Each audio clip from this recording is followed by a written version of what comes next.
Thank you very much for giving me this opportunity. First time for Neuvasq at Eyecelerator, so I'm very glad for that. Neuvasq is a biotech company based in Belgium that is developing first-in-class multispecific antibodies with the aim of restoring normal vascular function in diseases of the retina, such as DME and wet AMD. We have a strong IP portfolio covering Wnt7 agonists and antibodies that target GPR124 and REC. These are Wnt co-receptors.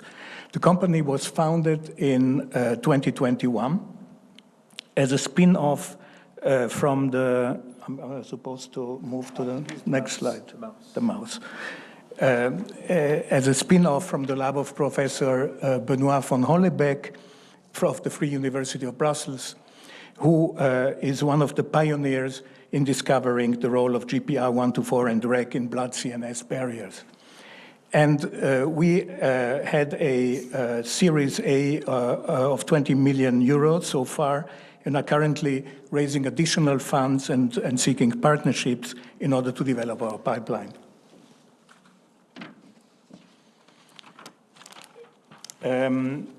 What you see on this slide is the beta-catenin signaling pathway that controls angiogenesis in the developing retina and also regulates the function of the blood-retina barrier.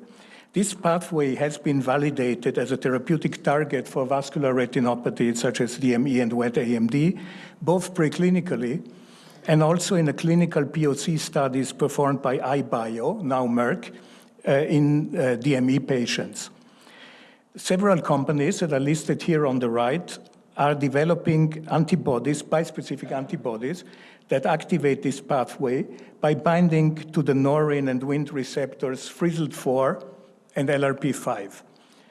While Neuvasq is the only company developing proprietary antibodies that activate beta-catenin signaling, they are, however, not by binding to Frizzled, but instead by targeting the Wnt7 co-receptors GPR124 or REC. This here is a summary of our development assets. So we have 2 assets in development for DME and wet AMD, with clinical POC expected in less than 3 years from now.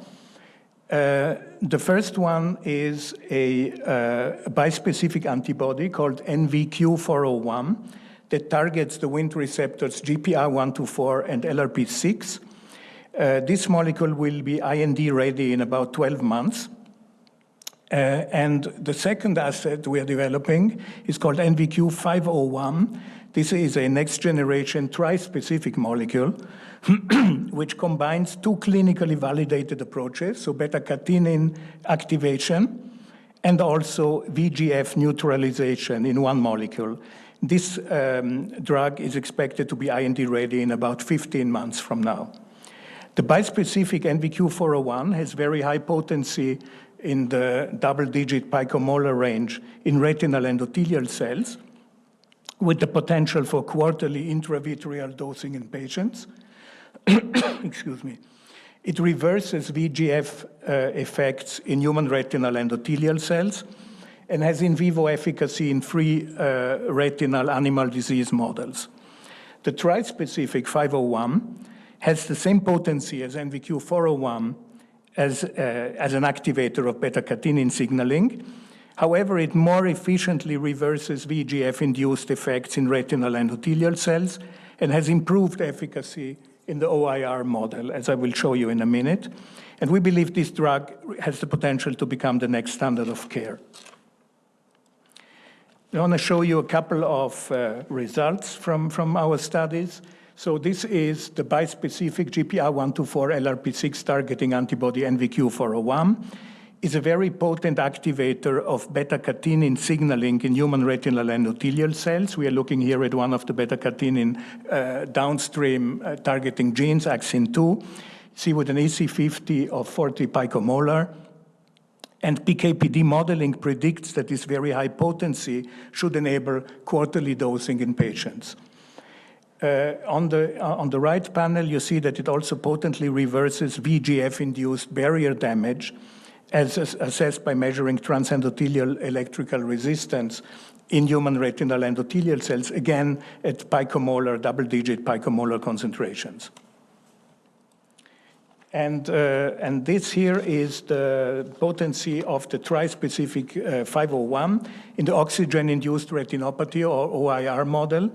You see that, the molecule reduces the neovascular area in this model to an extent that is similar to that of the parent anti-VEGF agent.